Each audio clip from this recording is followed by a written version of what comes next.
The Word of God is alive and powerful, sharper than any two-edged sword, piercing even to the dividing asunder of the soul and the spirit and of the joints and the marrow, and is a critic of the thoughts and intents of the heart. Ang tibok nga kasulatan gipaginhawa sa Dios ug may kapuslanan, alang sa pagpanudlo, alang sa pagpamadlong, alang sa pagpanulid, ug alang sa pagmatuto sa pagkamatarong, aron ang tao sa Dios mamahimpit mas sinangkapan alang sa tanang maayong buluhaton. Ang kahulugan sa imong mga pagtulunan naghatag og kahayag ug naghatag og salabutan sa mga walay kahibalo.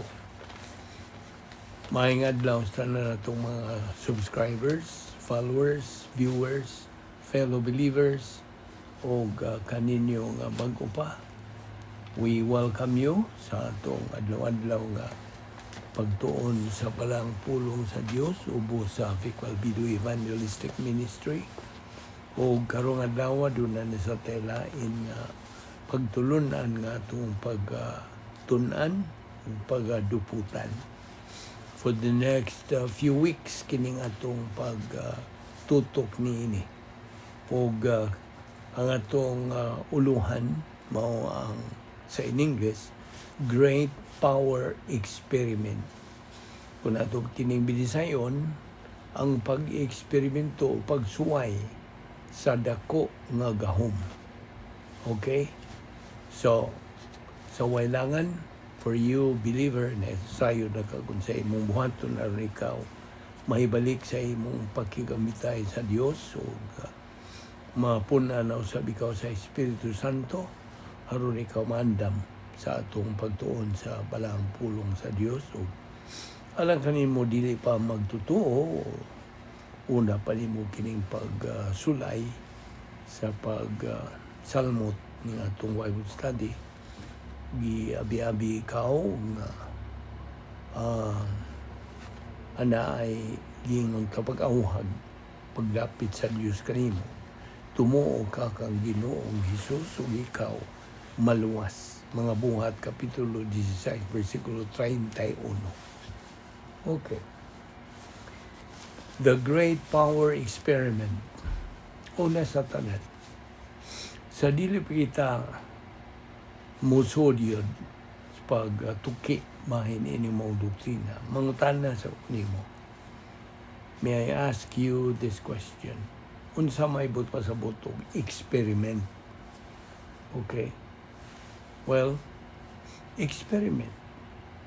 Sa in English, nagaingon kini, it is an operation undertaken for the purpose of discovering something unknown or of testing a principle, a supposition, or an effect. Okay, ito ni Hubaros Binisaya. Alang sa atong mga Bisayan speaking mga subscribers. Kini nagkanayon. Atong gihubad kini. Usa kini kakalihukan sa tuyo sa pagdiskubre o usa ka butang nga wa masayri o ka pagsuway o usa ka prinsipyo pagpanahom o epekto niini. Well, I don't know, mudawag ka ba niya ng Binisaya, basta it makes sense, okay? So, kaya ang pag-eksperimento God, labihan kinis pagkaminungdanon, niadtong nagatuon o naga-eskwela. Now, kining maong eksperimento ng itong pagtutukan, pipila ka mga simana, nabahin kini pinaagi o lecture o laboratorio. Okay? Now, sunda kinig mayo. Ang doktrina nga atong sugdan sa paghiskot, mag-eksperimento usab, also use experiment. Apan, kung bahin ng doktrina, kini gipatinaw nga mao kini ang duha ka power experiments. Unsa man ni duha ka power experiments? Ang pagka-hypostatic union ni Ginoong Jesucristo o ang katuigan sa simbahan. Now, kay kung wagoy paghimo og eksperimento or making this clear, dili gyud ta makasabot ni mga doktrina ha. Kung sublion nga ang eksperimento is the tangible result sa usa ka policy nga tinuod gyud. Kung bahin na sa dekrito sa Dios, divine decrees, ang Dios nasayod ng daan sa tanan that's going to happen sa kasaysayan sa tao. Mo ni gitawag na ito in English foreknowledge. So, kung maingon gani tao great power experiment, kita nakasabot nga ang Dios nasayod sa hingpit sa tanan that's going to happen. Now, kung ang usa ka magtutuo consistently and persistently magatuon siya sa pulong sa Dios, magkasabot gyud siya sa mga prinsipyo nga nagapaluyo sa bisag unsang doktrina. Sama niini nga itong itunan karon, the great power experiment. Ug busa ang noun nga experiment, noun man kini figure kini part of speech nga noun man ni experiment, kini nagkahulugan to bring about a desired result or purpose to you and the tangible results sa policy niini. So, kinahanglan nga kita mohimo og eksperimento aron sa ingon niya na kita makaklaro gyud bahin ining doktrina ha. Okay? Kaya binimo ang doktrina God mahimo lamang kining tinuod samtang ikaw magapadayon sa pag-eksperimento pinagi pagtuon sa pulong sa Dios. You see? Hinumdumi nga si Ginoong Jesucristo sa iyang hypostatic union may eksperimento ni ining gahom sa Dios, God's power, o may hinungdan na ang iyang paghimo og eksperimento na matud-an gyud that the religious life, ang espirituhanon nga pagkinabuhi, tinuod yun, matuod yun. It's very real and very true. So ang doktrina, tinuod yun, tungod kay si Ginoong Jesucristo, mihimo pag-eksperimento o pag-probar yun niini sa diha nga dinhi pa siya sa kalibutan sa una niyang paganhi. So, the great power experiment sa hypostatic union ni Ginoong Jesucristo napamatud-an yun, has been proven. Yun sa man. Tubag, si Ginoong Jesucristo mi sinati yun nini. Iyag yung naagian kini. So, the great power experiment dili lang kini usa ka matawag tag panghagpas o pagdahom, dili. So sa diha nga kita mohimo og eksperimento pagsuway,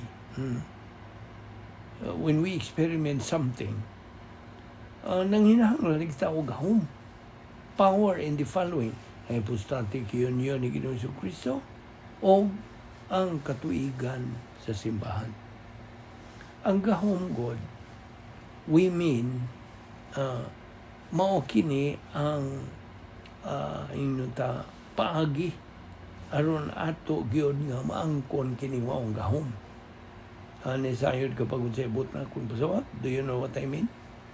Ano sa man gahom sa Espiritu Santo, pulong sa Dios, Bible doctrine, ang grace apparatus for perception, ang tukma nga pastor magtutudlo, ang privacy sa imong pagkapari, pari ka man kung ikaw magtotoo, o ang logistical support, o uban pa. You see, ang kadaugan God sa atong Ginoong Jesucristo, resulta kadto sa iyang strategic victory. Now, sanglit, kay si Ginoong Jesucristo madinaugon man, he was a winner, successful, kitang mga magtotoo, kinahanglan nga mutuman usab sa atong espirituhan ng pagkinabuhi aron sa ingon niya na nga kita makakabot usab sa atong tactical victory ingon nga mga magtotoo. Inumdumi nga kitang mga magtotoo, all of us are going to face muatubang kita sa atong Ginoong Jesucristo atol sa bema seat, the judgment seat of Christ. Okay? Now, unsa man ang ending, buto sa end result ni ining great power experiment. Naibaw ka ba? Tubag ang pagkabanhaw, resurrection. Mao kini ang kinutuban o sangkuan ni ining maong great power experiment. The terminos ba? Si Ginoong Jesucristo ni kabot yun, ni sangko with that power. Sa atong kabahin, ingon nga mga magtotoo, ang atong terminos o kinutuban is also the resurrection of the church. Sa pagkabanhaw na nato, ingon nga mga sakop sa simbahan. Diyan sa Roma 1:4, nagkanayon kini, who through the Spirit of holiness was declared with power to be the Son of God by His resurrection from the dead, Jesus Christ, our Lord. Now, kinahanglan inumduman nato ang Espiritu Santo did not help our Lord Jesus Christ deity. Samtang dinhi pa siya ning kalibutan. Let's remember that the Holy Spirit did not help our Lord Jesus Christ deity. Ang Espiritu Santo mitabang lamang sa pagkatao ni Ginoong Jesucristo. Ang iyang pagkatao mo rin itabangan. Efeso 1:19, versikulo 19, and His incomparably great power for us who believe. That power is like the working of His mighty strength. Verse 20, which He exerted in Christ, when He raised Him from the dead and seated Him at His right hand in the heavenly realms. So, unsa man nato pag-probar nga kita mga magtotoo ana ni ining maong gahom karon. Unsa man tubag pag himo og eksperimento by making experiment. Ano itong hinahinaya na ito gisgot? Kay ang pag-eksperimento God, mahimo man kini by studying God's Word. You see? Tungod kay giprubahan naman lagi kini nga tinuod yun. We are being exhorted by the Word of God to execute pagtuman sa espirituhan ng pagkinabuhi pinagi sa atong pagtubo ng espirituhan nun. Ayaw nagkalimti ng 2 Pedro 3:18 nga mando kini sa Dios nga o kabubuton niya nga patubuon kini atong kalag diha sa kaybalo, diha sa grasya o kaybalo kang Ginoong Jesucristo. You see? Ano atong ginabuhat adlaw-adlaw? Pagpakaon maguni sa atong kalag sa pulong sa Dios, kay mo may kalanon sa atong kalag. Sabi nimo, we cannot use anything we do not know. Basta, di magyuta makagamit So, sa kabutang ang mga tumasayre, one to may baway. So, we have to know and understand the truth. Pinagis pagtuon sa pulong sa Diyos. Kinaaman diha tanan. So, ana kita ninig maong gahom. 3 categories of power. God the Father's power. God the Son's power. God the Holy Spirit's enabling power. Kining power sa Diyos nga Amahan, nag-a-appeal na nini ang portfolio of invisible assets, logistical grace, support, o divine assets. Appeal na niya na ang 10 problem-solving devices. Okay? So, ay nagkalimti. Now, ang sama gihapon nga gahom, nga kanang gibatunan ni Ginoong Jesucristo sa iyang hypostatic union. Ana nakita ni ini right now. May bawa ba ka na? The same power nga nabatunan ni Ginoong Jesucristo samtang dinhi pa siya sa iyang hypostatic union. Naana na to. Huwag yung ka maka-amgo niya na kay nabinan ninyo nga huwag yung ganas pagtuon sa pulong sa Diyos. Muna yung paghagit na to ang magtotoo. Now, kay di man na mga magtotoo na pahimos lagi nining maong great power experiment. Kaya in the first place, huwag man sila yalamag. Kasi resulta sa ilang pagkaningatibo. Huwag gana. Huwag panahon. Huwag paggahin. Huwag tinguha nga. Patubuo ng ilang kalang. So, kadto lamang mga magtotoo at mga isuon nga mga magtotoo nga nagatuman sa plano sa Dios pinagi sa espirituano nilang kinabuhi. You see? Through their spiritual life. Kay ang atong Ginoong Jesucristo had been victorious in the strategic victory. Nagmandinahugon siya. Now, ang usa ka magtotoo, makakabot siya sa iyang strategic victory. Of course, nitong panahon nga bidawat siya, mituog ang Ginoong Jesucristo at the point of salvation. Mao kadto ang kanang higayon nga nakabot niya ang iyang strategic victory. Now, that believer's tactical victory makabot lamang human nga siya nagmadinaugon sa pagtuman sa protokol nga plano sa Dios dinhi sa ikaduhang bahin sa plano sa Dios. Phase 2. Romans 1:4, in the power of His resurrection. No, kini nagisgot ni sa great power experiment sa atong Ginoong Jesucristo. Episo 1, 19-20.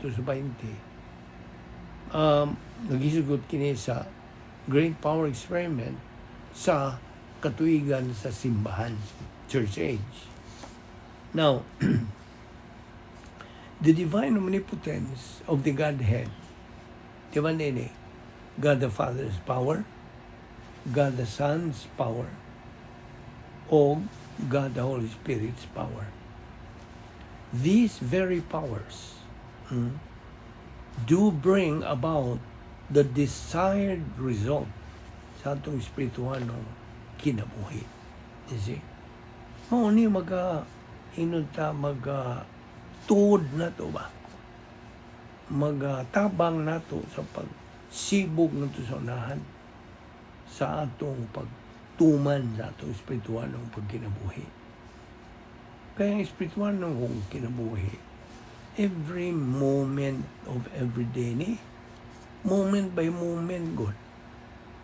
Okay, di man mahimo ni sinimanat, binuwa ni mo ni pagtuman ni adlaw-adlaw, matagutling. Kasabot ka. So, ang pagilagi is to study God's Word. ug imo ka nang makabot o maabot ang punto nga magtuon ta sa mga kinaiya sa Dios. We have to study God's attributes for the purpose nga kita makailag kinsa ug unsa gyud ang Dios, ang iyang gahom ug ang iyang plano sa atong kinabuhi. Kadaghan sa itong mga igsoong wag yung alamag na di plano ang Diyos silang kinabuhi. You see, mura lagwa ang yun nila. Ilang kinabuhi at na mura ordinaryo nga pag kinabuhi nga sama sa mga di magtotoo. Wag yung makita diyan silang kinabuhi ang pagka-espiritual nun. Wala. Kaya nga no, tuloy ang tungod din lagi sa ilang pagka-negatibo. You see? Kini, igo ning pagpahinumdum matag usa ka nato. So, hinumduman yun nato. Nga it was God, the Holy Spirit's power that raised mi banhaw sa atong Ginoong Kristo atol sa iyang pagbanhaw during His resurrection. Ephesians 3:20-21, we can ask in the power of God. The same power of the Holy Spirit available kini sa matag magtotoo. It's available to every believer. Ang hinagiban God, ang espada sa matag magtotoo, ang iyang kanang taming inunta, iyang panalipod nga iyang magamit against Satan and his demons, maong pulong sa Dios. Kadtong gigaling, metabolize nga pulong sa Dios. Mabihang luuyag yung tanaw na ito karong panahon na, karong mga lawa. Labihan sa kabagang duot sa atong mga igsoong mga magtotoo. Wag yo'y alaman sa kamatuoran due to their negative attitude towards Bible doctrine. You see, ato giningatagag dakong ibasiya kini pagka-negatibo. You see, negatibo. Wag yo'y gana, wag yo'y gugma sa pagtuon sa pulong sa Dios. You see? So it's tragic to see today that so many believers are ignorant of truth tungkol sa ilang pagka-negatibo. Again, it's a matter of choice. See, nara sa pagpili sa atong mga igsoong magtotoo. Mamay ng tinuyuan. Managingon sa atong mga katiguangan ng tinuyuan sa alabuot. You see, apanang usa ka magtotoo nga nagatuman sa iyang espiritualong pagkinabuhi, sulod diya sa operational divine dynasphere is a winner. Kadungog ka, a winner. Mananaog. Kinsagoy, normal nga tao nga dili mo ito mahimo mananaog. Kitang tanan. Ug normal ka lang. Nagkaroon, so siya magkukulit, winner ba ko o loser? Kaya kung loser ka, patay mahimo niya na. Di gani ka magkabasol sa Diyos. Ikaw na may mabasol. You see? Kaya mo man ang tinuyuan. Mo na, mo may mong gipili. Di ba niyo itong spiritual self-esteem, spiritual autonomy, o spiritual maturity. Kaya kini mo ni ang area of spiritual adulthood. Now, di ba niya, by the way, dinita mo nung sa karong lawa. Itong isgutan ugma ang mga kategorya sa momentum testing. Okay? Testingan mo yun nga itong pagtuo. Testingan mo yun nga itong baruganan. Isip. Hindi man kayo sige na taghisgoto niya wagit ay. Isitiwan itong James 1 kanang 1:12. Ayaw yung kalimti na. Kay, gaingon man na diha, blessed is he who perseveres under trial. That when he is tried, he will receive the crown of life, which the Lord has promised to those who love him. Ayaw ginakalimti. Okay? So, dinhi una kita kutob karon lawa. Ayaw sipyat sa pagsunod ni ugma.